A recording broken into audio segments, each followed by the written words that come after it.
चलिए देखिए, अभी पिछला दिन उस क्वेश्चन का प्रैक्टिस कर रहे थे हम लोग। अभी शुरू कर देते हैं आपका। ये टॉपिक आपका ज्योमेट्री का है।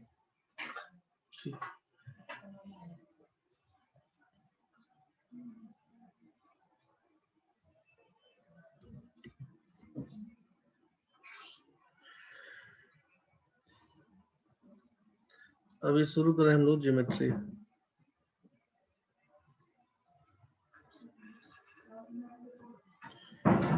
ध्यान से समझिए। इसमें दो पैरेलल लाइंस दिया हुआ, ठीक है। दो समांतर रेखाओं को कोई एक तिर्यक छेदी रेखा काटती है, कोई ट्रांसवर्सल काट रहा है। ये मान लीजिए कि ए बी लाइन है और ये सी डी है। तो ए बी और सी डी दो पैरेलल लाइंस दिया हुआ, कोई ई एफ अगर ट्रांसवर्सल है, तिर्यक छेदी रेखा है, तो कुल मिला के कोण कितना बनता है उसको समझिएगा। चार कोण यहाँ पर, 1 2 3 4, फिर चार कोण यहाँ पर, ये 5 6 7 और 8, ये कुल मिला के 8 कोण बन रहा है, ठीक है। इस 8 कोण में अगर आपसे ये पूछा जाएगा ना कि इंटीरियर एंगल कौन सा, आपसे अगर ये पूछा जाएगा कि इंटीरियर एंगल कौन सा है। इंटीरियर एंगल का मतलब है अंतः कोण। इंटीरियर एंगल का मतलब है अंतः कोण। और यहां से अगर एक्सटीरियर एंगल पूछा जाए, एक्सटीरियर एंगल्स पूछा जाएगा मतलब बाह्य कोण।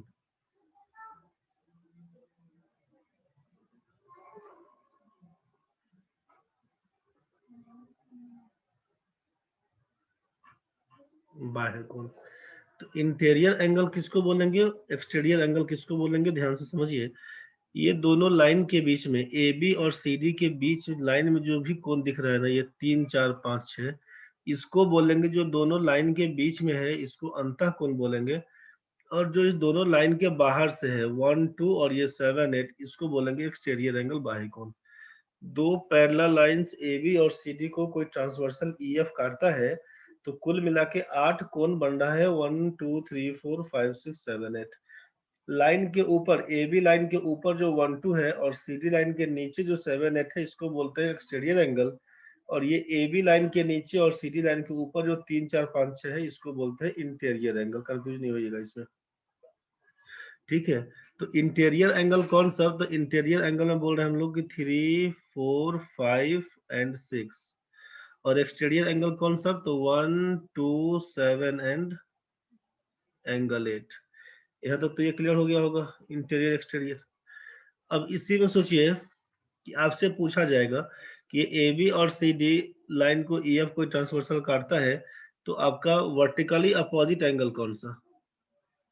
आपसे पूछे कि vertically opposite angle, vertically opposite मतलब शीर्षाभिमुख कोण कौन सा, बोलेंगे यहाँ पे शीर्षाभिमुख कोण। शीर्षाभिमुख कोण, वर्टिकली अपोजिट एंगल। तो शीर्षाभिमुख कोण से क्या मतलब है ना, कि जैसे मान लीजिए यहाँ पे सोचिए, ये लाइन एक आपका ए बी है, दूसरा आपका सी डी है, एक दूसरे को काटता है, तो कुल मिला के 4 कोण बन रहा है। 4 कोण बनता है, 1 2 3 और 4। तो शीर्षाभिमुख बोलते हैं ना कि दो के सामने 4 दिया हुआ, इसको बोलते हैं शीर्षाभिमुख। एक के सामने 3 है, इसको बोलते हैं शीर्षाभिमुख।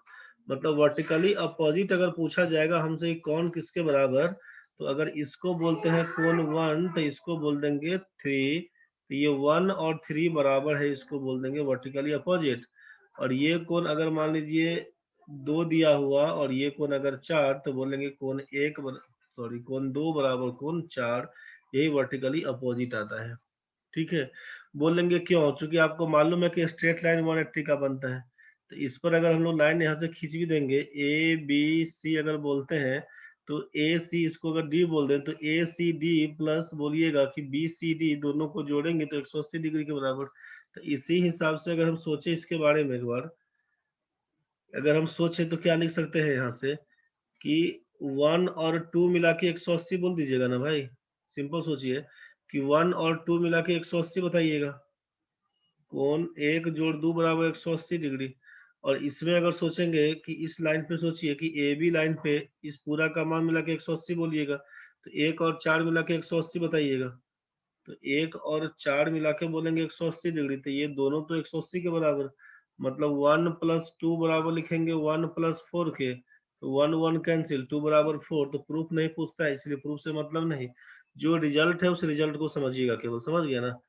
तो वर्टिकली अपोजिट का मतलब है कि जस्ट सामने वाला, अपोजिट, उल्टा, सम्मुख कोण के बारे में, समझ गए। तो बस यही कहानी करना है कि इसमें हम लोग 1 का मान 3 के बराबर, 2 का मान 4 के बराबर, इसी को बोलते हैं वर्टिकली अपोजिट एंगल। तो इसमें जो सोचिए कि 1 2 3 4 और 5 6 7 8 दिया हुआ है, तो हम अगर आपसे पूछ लें कि भाई बताइए वर्टिकली अपोजिट कौन सा, तो बोलिएगा 1 का मान 3 के बराबर होगा। वर्टिकली अपोजिट यही दोनों तीनों, 1 और 3। तो आप लिखवाइएगा यहाँ से कि वर्टिकली अपोजिट में लिखिए 1 बराबर 3 और ये 2 बराबर 4 के, लिखिएगा 2 बराबर 4, ये होगा वर्टिकली अपोजिट। फिर 5 बराबर 7 और 6 बराबर 8, क्या लिखवाइएगा, लिखेंगे 5 बराबर 7 और 6 बराबर बोलेंगे 8, यही कहलाएगा वर्टिकली अपोजिट। शीर्षाभिमुख कोण यही कहलाएगा। इसमें किसी को दिक्कत अगर है तो बताइए, नहीं तो बढ़ेंगे आगे। वर्टिकली अपोजिट यही हुआ, ठीक है भाई। आगे बढ़ते हैं। वर्टिकली अपोजिट के बाद अगर बोलते हैं करेस्पॉन्डिंग एंगल, करेस्पॉन्डिंग एंगल इसको बोलते हैं संगत कोण। करेस्पॉन्डिंग एंगल का मतलब हुआ संगत कोण। संगत कोण किसको बोलिएगा, तो ऊपर का कोण ऊपर के बराबर रहेगा, नीचे का कोण नीचे के बराबर, उसी को बोलेंगे करस्पॉन्डिंग एंगल। संगत कोण बोलेंगे कि ऊपर का कोण ऊपर के बराबर। ये दोनों लाइन ए बी और सी डी के ऊपर में कौन कौन है, तो 1 और 5 दिया हुआ है, 2 और 6 दिया ऊपर में, नीचे में कौन सा, तो 3 दिया हुआ, 4 दिया हुआ, 8 दिया हुआ, 7 दिया हुआ। तो ध्यान बस रखना है कि जो ट्रांसवर्सल के एक ही तरफ में दिया रहे, ट्रांसवर्सल के तिर्यक छेदी रेखा के एक ही तरफ, ऊपर का कोण ऊपर के बराबर, नीचे का कोण नीचे के बराबर, उसी को बोलते हैं संगत कोण, करस्पॉन्डिंग एंगल। तो आप इसको क्या लिखिएगा, सोचिए करस्पॉन्डिंग एंगल में कि 1 का मान 5 के बराबर लिखे हम लोग, 1 का मान 5 के बराबर, ऊपर में 2 और 6, ये 2 6 के बराबर, तो ऊपर का कोण ऊपर के बराबर लिखिएगा 2 बराबर 6, नीचे का कोण नीचे के बराबर, ये 4 बराबर 8 लिखिएगा, 3 बराबर 7 लिखिएगा, इसी को लिखेंगे एंगल 4 बराबर एंगल 8 और लिखेंगे 3 बराबर 7। तो ये कहलाएगा करस्पॉन्डिंग एंगल, ठीक है भाई। इसको बोलते हैं संगत कोण। किसी को दिक्कत अगर है यहाँ तक में तो बताइए, फिर आगे बढ़ेंगे। तो ये करस्पॉन्डिंग एंगल के बाद आगे बढ़ते हैं। ये दो पैरेलल लाइन से कोण बन गया हमारा 1 2 3 4 5 6 7 8, करस्पॉन्डिंग निकल गया, वर्टिकली अपोजिट निकल गया। अब चलते हम लोग अल्टरनेट एंगल के पीछे, इसको बोलते हैं एकांतर कोण। अल्टरनेट एंगल का मतलब है एकांतर कोण। अल्टरनेट एंगल कितने तरह का, तो बोल दीजिएगा 2 तरह का। एक को बोलिएगा इंटीरियर अल्टरनेट एंगल, एक को बोलिएगा आप एक्सटीरियर अल्टरनेट एंगल, ठीक है। इंटीरियर अल्टरनेट में किसको, तो ये अंदर में जो 3 4 5 6 है ना, इसके बारे में बात हुआ, ठीक है। तो 3 बराबर 5 और 4 बराबर बनेगा 6, इसी को बोलेंगे इंटीरियर अल्टरनेट। क्या लिखिएगा, सोचिए, लिखिएगा 3 बराबर 5 और 4 बराबर 6। एक्सटीरियर अल्टरनेट में क्या बोलिएगा, तो 1 बराबर 7 और 2 बराबर 8 के, इसी को बोलेंगे एक्सटीरियर अल्टरनेट। एक्सटीरियर अल्टरनेट में क्या बोलिएगा कि 1 बराबर 7 और 2 बराबर 8, इसको बोलेंगे एक्सटीरियर अल्टरनेट। ये अल्टरनेट एंगल का कहानी बनेगा यहाँ, तो ठीक है भाई। चलिए बढ़ते हैं नेक्स्ट में। तो अभी तक क्या देखे हम लोग कि ये दो पैरेलल लाइंस कोई ट्रांसवर्सल काटा, तो कुल मिला के 4 कोण यहाँ बनता है, 4 कोण यहाँ बनता है, 1 2 3 4 बोल दिए, इसको 5 6 7 और 8 बोल दिए, ठीक है भाई।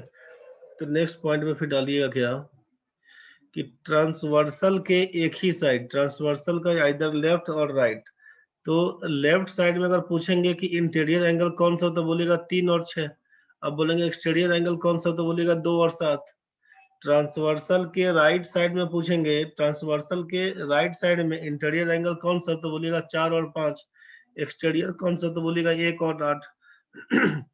तो इंटीरियर का सम और एक्सटीरियर का सम मिला के बनता है 180 का। मतलब क्या बनेगा, यहाँ पे लिखिएगा कि सम ऑफ इंटीरियर और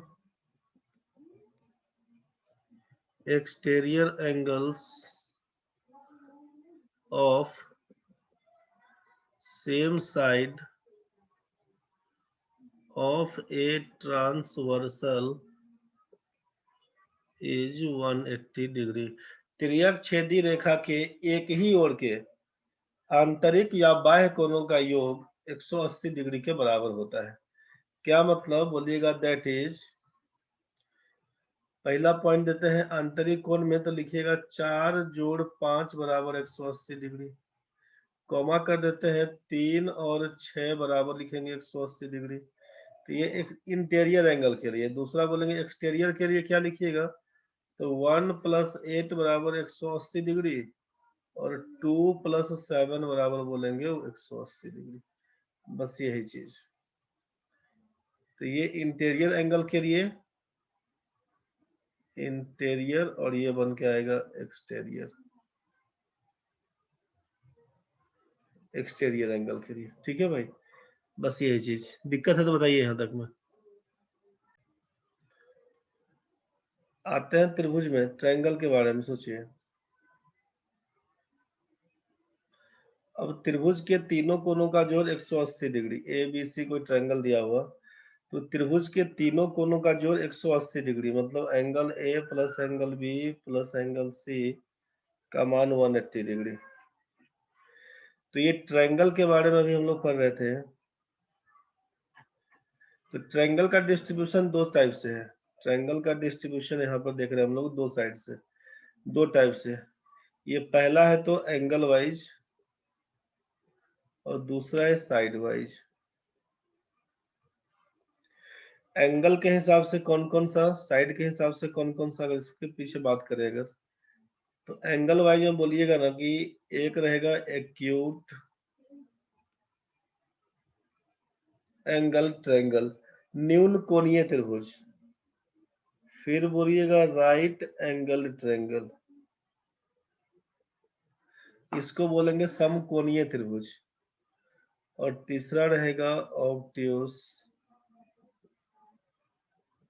एंगल ट्रायंगल, इसको बोलते हैं अधिकोणीय त्रिभुज। एक्यूट एंगल ट्रायंगल, इसको दूसरा बोलते हैं राइट एंगल ट्रायंगल, तीसरा बोलते हैं ऑब्ट्यूस एंगल ट्रायंगल।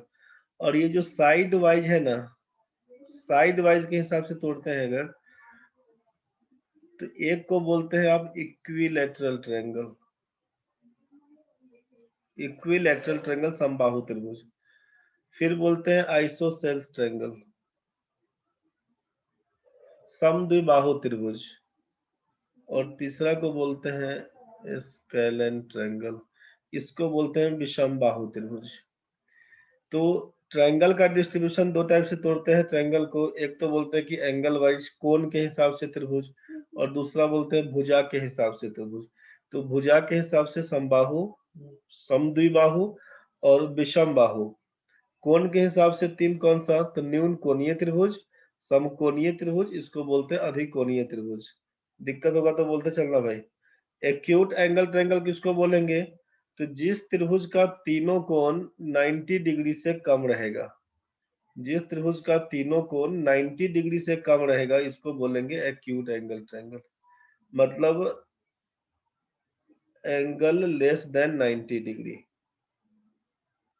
90 डिग्री से कम का त्रिभुज जो बनेगा ना, 90 डिग्री से कम का कोण तीनों में रहेगा, इसको बोल देंगे एक्यूट एंगल ट्रायंगल। ठीक है।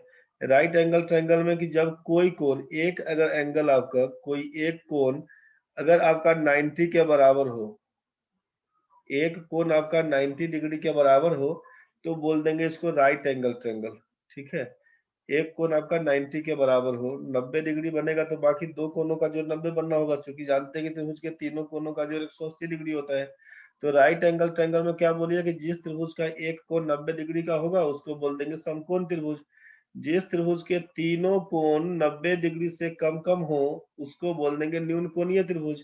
और जिसमें बोलिएगा कि त्रिभुज का कोई भी एक कोण ग्रेटर देन 90 हो, 90 से ज्यादा हो, उसको बोल देंगे ऑब्ट्यूस एंगल ट्रायंगल, अधिक कोणीय त्रिभुज।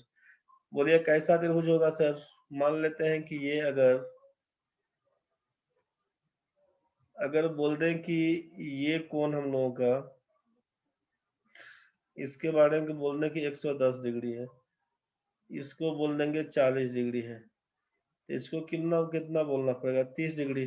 तो 40 30 70 और 110 मिला के 180 बोल दीजिएगा। तो इसको बोल दिया कि एक कोण 90 से बड़ा है, तो इसको बोल दीजिएगा ऑब्ट्यूस एंगल ट्रायंगल, अधिकोणीय त्रिभुज। जिसका एक कोण 90 डिग्री का, इसको यहाँ पर लिख देंगे 90 डिग्री, तो बोलिएगा ये राइट एंगल ट्रायंगल। और इसमें बोल देंगे कि भाई एक है 40 डिग्री का, एक है 60 डिग्री का, दूसरा है 80 डिग्री का। तो भाई तीनों कोण तो 90 से कम कम का है, इसका मतलब इसको बोल देंगे एक्यूट एंगल ट्रायंगल। मेरे ख्याल से ये आइटम आपको समझ में आ गया होगा। जिस त्रिभुज का तीनों कोण 90 डिग्री से कम हो उसको बोल देंगे एक्यूट एंगल ट्रायंगल। जिस त्रिभुज में कोई भी एक कोण 90 डिग्री के बराबर उसको बोल देंगे राइट एंगल ट्रायंगल। जिस त्रिभुज में एक कोण 90 डिग्री से ज्यादा बनेगा उसको बोलेंगे ऑब्ट्यूस एंगल ट्रायंगल, अधिक कोणीय त्रिभुज। क्लियर हो गया होगा। इक्विलैटरल ट्रायंगल में क्या करेंगे? समबाहु त्रिभुज में जिस त्रिभुज की तीनों भुजा बराबर हो, जिस त्रिभुज की तीनों भुजा बराबर हो उसको बोलेंगे समबाहु त्रिभुज। तो समबाहु त्रिभुज में तीनों भुजा बराबर, तो तीनों कोण बराबर, मतलब 60-60 डिग्री का बन के आएगा। तो तीनों भुजा बराबर है, इसको बोलेंगे इक्विलैटरल। आइसोसेल्स नाम से स्पष्ट है समद्विबाहु, वैसा त्रिभुज जिसकी दो भुजा बराबर हो, इसको ए बी सी में ये और ये आइटम बराबर, ए और ए बराबर, इसको बोल देते हैं अगर बी के बराबर, तो जब दो भुजा बराबर इसको बोलेंगे समद्विबाहु। समझ गया ना? और स्केलन का मतलब है कि ये तीनों में से तीनों भी कोण बराबर नहीं, सॉरी तीन का तीनों भुजा बराबर नहीं। ए के सामने वाले को ए बोल देंगे, बी के सामने वाले को बी बोल देंगे, सी के सामने वाले को सी बोल देंगे। तो इसमें A not equals to B not equals to C, इसी को बोल देंगे विषम बाहु त्रिभुज। जिस त्रिभुज का तीनों भुजा में से कोई भी आपस में बराबर नहीं, स्केलन ट्रायंगल कहलाता है विषम बाहु त्रिभुज। कोई ढंग का दिक्कत तो बताइए यहाँ तक में। अब ये टाइप्स इसका देख लिए, बढ़ते हैं आगे। तो पहला कारण ये भी एक ध्यान रखिएगा ना कि त्रिभुज होने के लिए क्या कंडीशन रहेगा। मान लीजिए यहाँ पे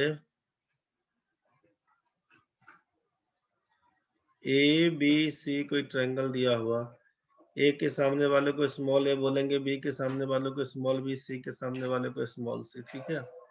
तो त्रिभुज होने के लिए कंडीशन क्या है, ध्यान से समझिएगा कि इसके दो भुजाओं का जोड़ तीसरा से बड़ा होना चाहिए। त्रिभुज के दो भुजाओं का जोड़ तीसरा से बड़ा होना चाहिए। मतलब क्या?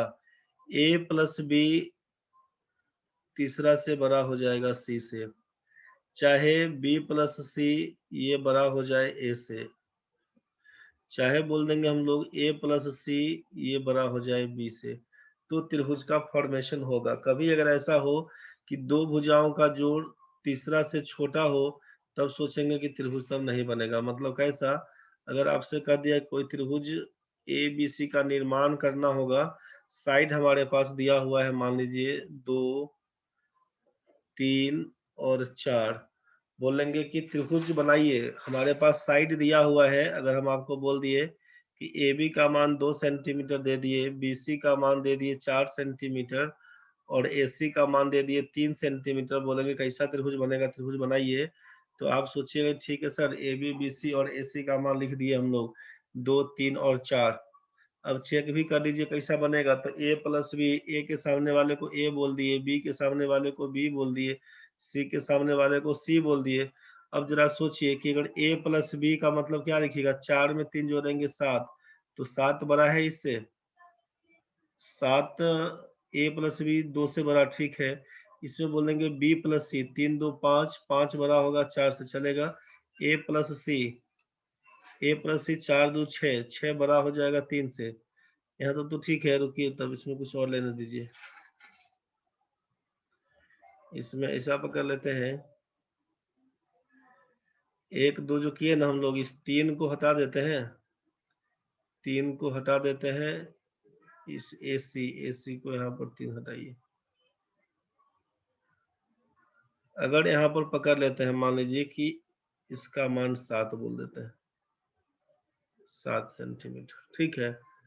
अब बोले हैं कैसा त्रिभुज बनेगा, तो सोचिए कि यहाँ पर A का मान 4, B का मान लिख दिए 7 और C का मान लिख दिए 2। अब आपसे बोले कि A प्लस B, इसका मतलब 7 में 4 जोड़ेंगे तो 11 बड़ा है 2 से, ठीक है भाई। अब इसमें सोचेंगे B प्लस C, 7 2 9, 9 बड़ा होगा 4 से, ठीक है भाई। A प्लस C 4 2 6, तो 6 बड़ा है 7 से, ऐसा तो नहीं दिख रहा है, समझ रहे हैं ना। जब ये कंडीशन फुलफिल नहीं, मतलब बोलिए कि ये जो 2 4 7 है, इससे कोई त्रिभुज का निर्माण ही नहीं होगा। क्वेश्चन एगो एसएससी में पूछा गया क्वेश्चन था कि 3 गो साइड दिया हुआ है, इसी हिसाब से एबीसी कुछ मान दिया हुआ था, कैसा त्रिभुज बनेगा। ऑप्शन एक था कि त्रिभुज का फॉर्मेशन नहीं होगा। तो बस यही काम लिखिएगा, कंडीशन मालूम रहेगा आपको कि दो भुजाओं का जोड़ तीसरा से बड़ा होता है, तभी ना बोलिएगा कि त्रिभुज का निर्माण नहीं होगा। समझ गए, 2 4 7 से पूछेगा तो बोलिएगा त्रिभुज का निर्माण नहीं होगा, खत्म कहानी। कुछ बात बुझाया होगा रे।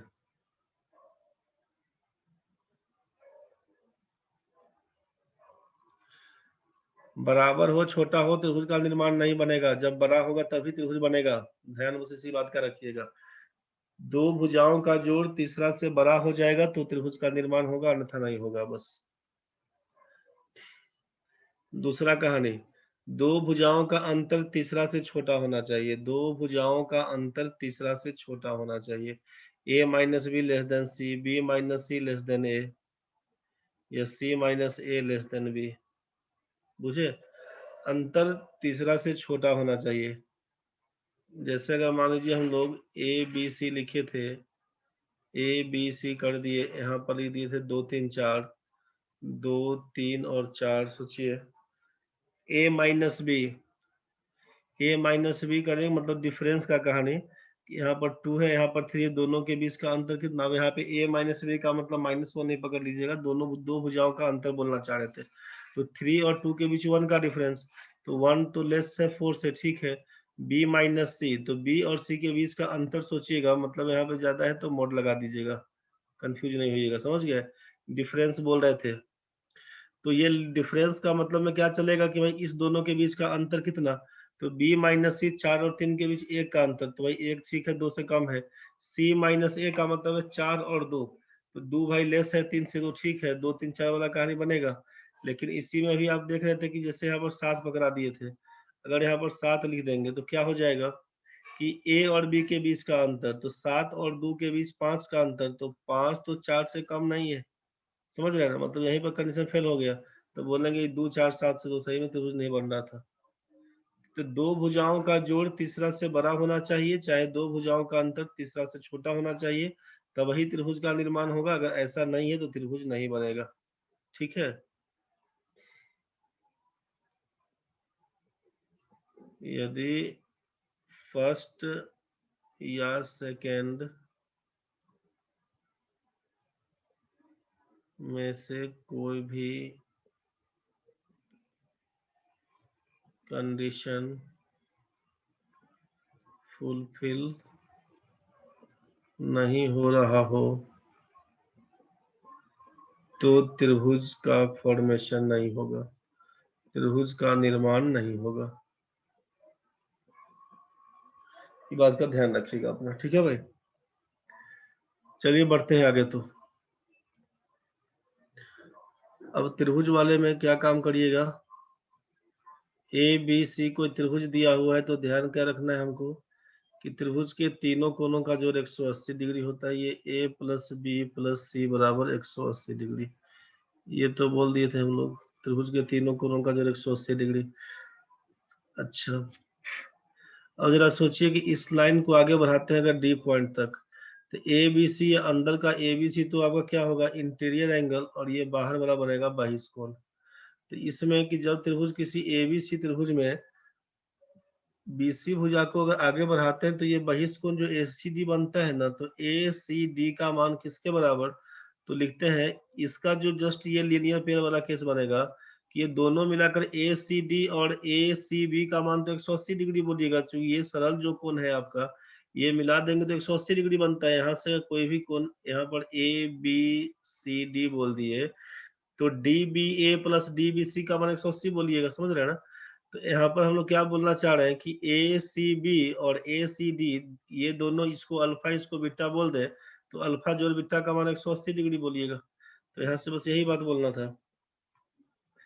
तो आपसे कहा जा रहा है कि इसका मान क्या होगा, एसीडी का मान कितना, तो इसका जस्ट जो इसको छोड़कर, समझ रहे हैं ना, इसका जस्ट ये जो बहिष्कोण है एक्सटीरियर एंगल, तो इसका सामने वाला इंटीरियर को छोड़ के बाकी जो दो इंटीरियर एंगल बचेगा इसके सम के बराबर होता है। बस इस बात का ध्यान रहे। क्वेश्चन जो कि आता खूब है। ए सी डी बराबर क्या लिखेंगे, तो लिखिएगा ए बी सी प्लस लिखिएगा बी ए सी। इसमें क्या लिखिएगा, ए सी डी बराबर ए बी सी। प्रूफ से मतलब नहीं है, जो प्रूफ करिएगा तो फिर लिखिए ए बी सी, कोण ए जो कोण बी जो कोण सी का मान 180 डिग्री जैसा लिखे थे। फिर इस सी का मान और इसका मान मिला के 180। तो प्रूफ नहीं पूछता, प्रूफ का ही जाए करना है। इसको अल्फा बीटा, इसको थीटा, इसको डेल्टा कर दे अगर, तो क्या लिखते हैं आपकी थीटा प्लस डेल्टा का मान लिख देते हैं 180 डिग्री। फिर लिखते हैं ना आपकी अल्फा, फिर क्या लिखते हैं आप alpha plus beta plus theta का मान बोल देते हैं 180 डिग्री। तो इसको एक इसको दो मान लीजिएगा, वैसे प्रूफ करने का मतलब नहीं है।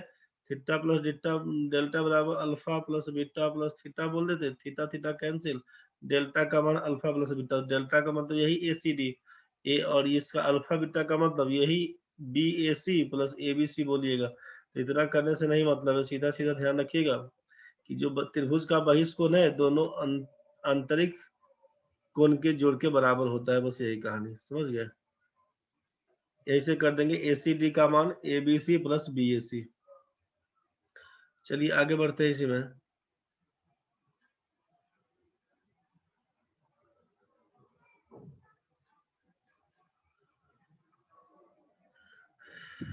ये एबीसी ट्रायंगल दिया हुआ है।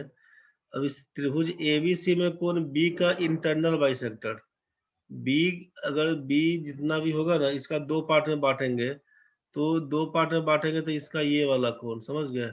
और सी को दो पार्ट में बांटेंगे, इसका ये वाला कोण जहां पे कटता है ये ओ पॉइंट बनाता है मान लीजिए। तो इसमें पूछा जाए कि इस बी ओ सी और बी ए सी में क्या रिलेशन है, बोलेंगे इफ इंटीरियर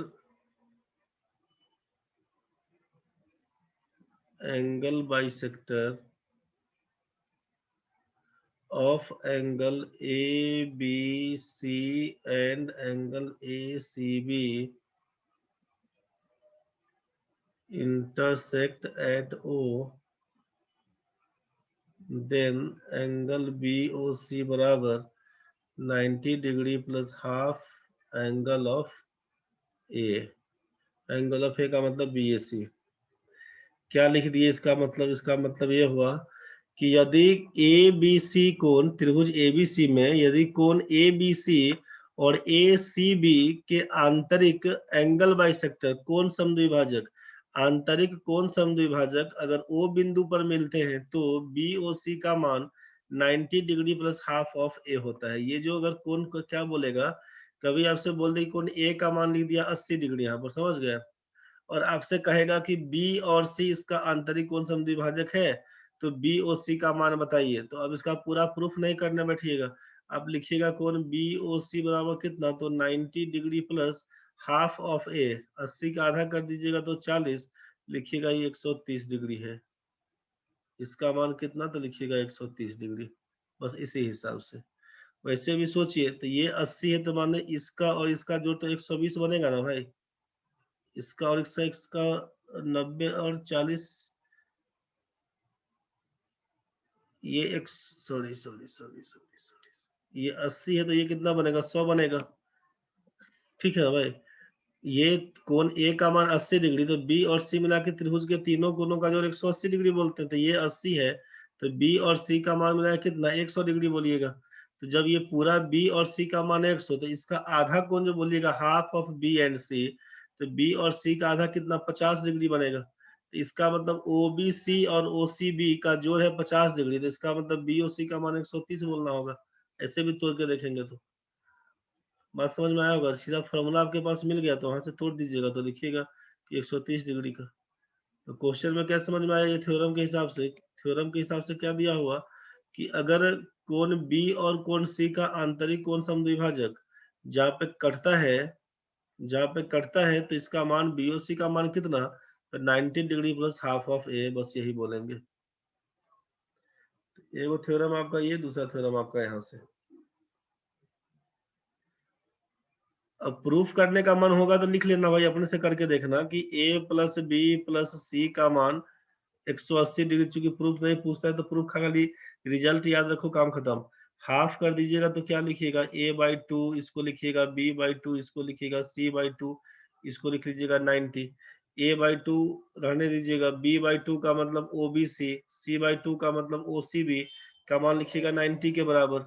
अब त्रिभुज BOC में काम करिएगा तो OBC plus OCB plus BOC का मान 180 डिग्री, तो यहीं से b/2 c/2 पुट करके देखिएगा ना तो 90 प्लस हाफ हो जाएगा। करके देखिएगा, दिक्कत हो जाएगा तो फिर उसका फोटो खींच के व्हाट्सएप कीजिए, समझा देंगे। बुझ गए, अभी तत्काल रिजल्ट पे लेके चल रहे हैं हम लोग। थ्योरम एक बार बोल देते हैं, समझ में आपको आएगा। नेक्स्ट में ध्यान दीजिए।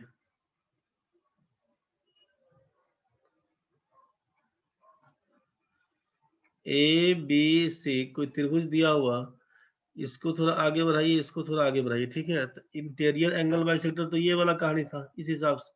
अब इंटीरियर नहीं बोल के बोल रहे हैं एक्सटीरियर एंगल बाइसेक्टर, तो एक्सटीरियर क्या, तो ये बी का आगे इधर करिएगा, सी को आगे इधर करिएगा, ओ पॉइंट पे कटवाइएगा। तो यहाँ पर क्या हुआ कि लिखेंगे कि इफ एक्सटीरियर, लिखिएगा आप कि इफ एक्सटीरियर एंगल बाइसेक्टर,